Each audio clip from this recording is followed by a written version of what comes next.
President Biden's $3.5 trillion reconciliation bill has been under attack from the jump. But lately, Biden's Build Back Better agenda is getting friendly fire from members of his own party.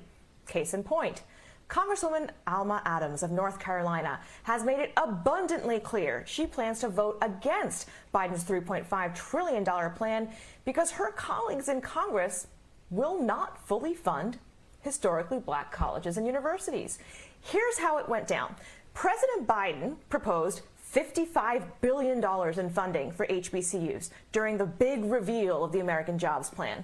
Well, the full budget request then goes to Congress to reconcile the request with Congress's choices. Now, Congress, which is in control of the Democrats, decides to only allocate a total of $30.5 billion.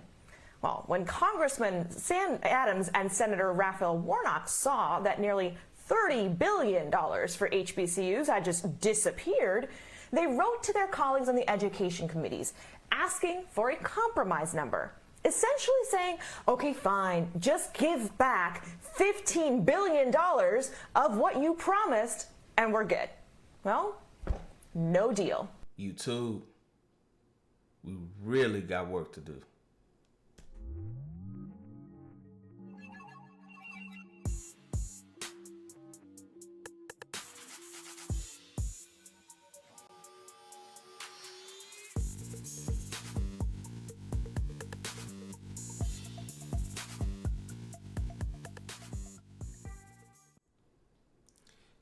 YouTube, was good? This is JTE Entertainment, where we focus on money, business, finance, relationships. We bundle those things in together because we want to change the culture so we can change that mindset. So that video that I first showed was that of HBCU funding being cut. Now, me personally, I've never attended an HBCU. From what I can tell from my friends and from my associates, they say I missed out on a great experience. But I wanted to touch on something else because, again, the HBCU funding is getting cut. Now, this is y'all's president. This is y'all's administration. This is the person that said, we're going to build back better, right? I want to instill that we need to stay involved in our local politics. That way it transforms or it amplifies the bigger picture of our politics, right? Where we get in our senators, and our legislation, and even the president. But again, this administration begged for the black vote, said that they were going to do this, they were going to do that, and the first thing that they do, they cut the funding to what is near and dear to a lot of people in the African American community. Now, when you see this and when you do research, the previous administration gave more funding, right? And the Obama administration cut funding, right? So Biden has been involved in cutting funding in each administration that he's been a part of. And the video, especially with the Whitlock dude, in my opinion, they're going to be doing this, right? They're going to be like, give us something, and then they're going to go back to the church. They're going to go back to the black community. Hey, we tried to do it. I voted against it, but I eventually had to vote for it. But I did make myself known that we need to that they need to give us more money. All of that, in my opinion, is just show. And the reason I say that is because of this next video I want to show y'all right now. Seago, where we are learning about an effort to try to make good for the families separated at the border. Separating kids from their families was never the right thing to do.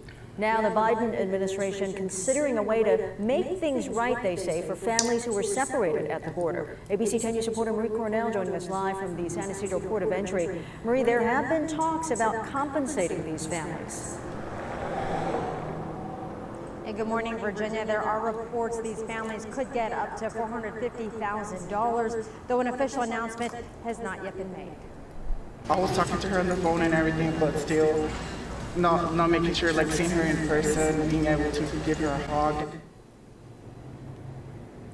And it's families like the Ortizes who may be eligible for financial compensation. These are families whose children were split from their parents under former President Trump's zero-tolerance policy for illegal border crossings. The parents were separated from their children so they could face prosecution. ABC News reports the Justice Department is considering payments of up to $450,000 to each person impacted by the border separation. Court records show about 5,500 children were split from their parents during this time.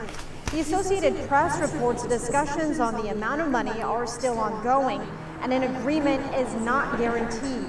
And while many families like the Ortiz family have been reunited, immigration lawyers say it will still take some time for many to connect with loved ones, even though they are now being processed as a unit under the Biden administration. Relatives or parents who have been deported to Central American countries, to name a few, and how do you locate? Yo. Okay.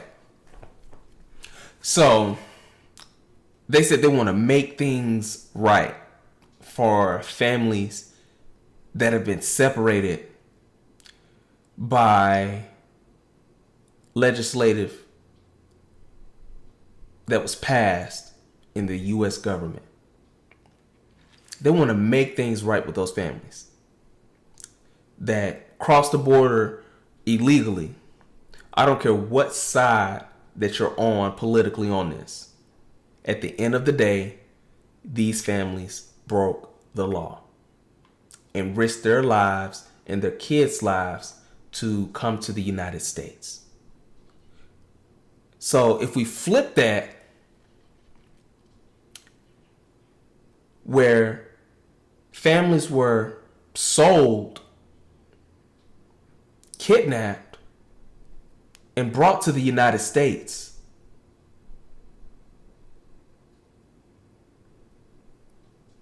what did they make right with those families? They give them a holiday or a month. They beg and plead for your vote. They don't do nothing. They don't do a single thing. But yet here, with these families, they want to give them $450,000 apiece. Now, my personal opinion, I don't think they're going to get that, but they are going to get something. Meanwhile, when the self-appointed black leaders or black people that say that they're going to be the leaders and the voice, when they demand these reparations, when they demand some kind of compensation, we'll look into it. You know, we're going to look into it. But please vote D. Don't forget to vote D. If this isn't a slap in the face to everybody, to every black person that voted for this dude, I don't know what is. They cut your funding. They cut your funding to these historically black colleges. But yet they want to give trillions of dollars to people that have done something illegal in the United States. Wake up. Let your voices be heard. And your voices can be heard by voting.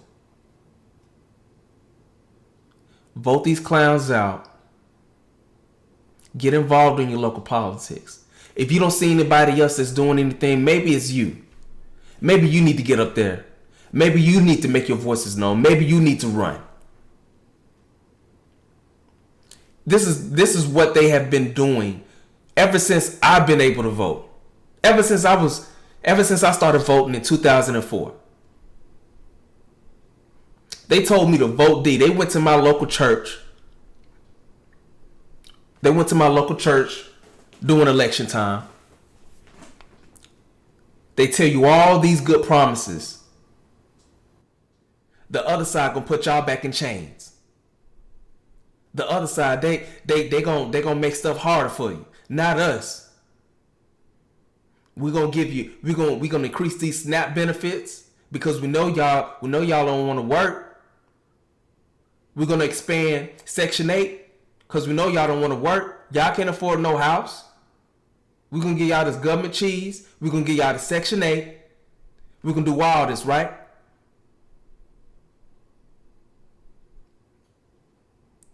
They want to get the next big minority everything. Oh, yeah. Because in 10 years, 10, 20 years, the Latino community, that's going to be the largest minority. Not the black people that's only making up 13%. On a good day, I think it's 12% actually.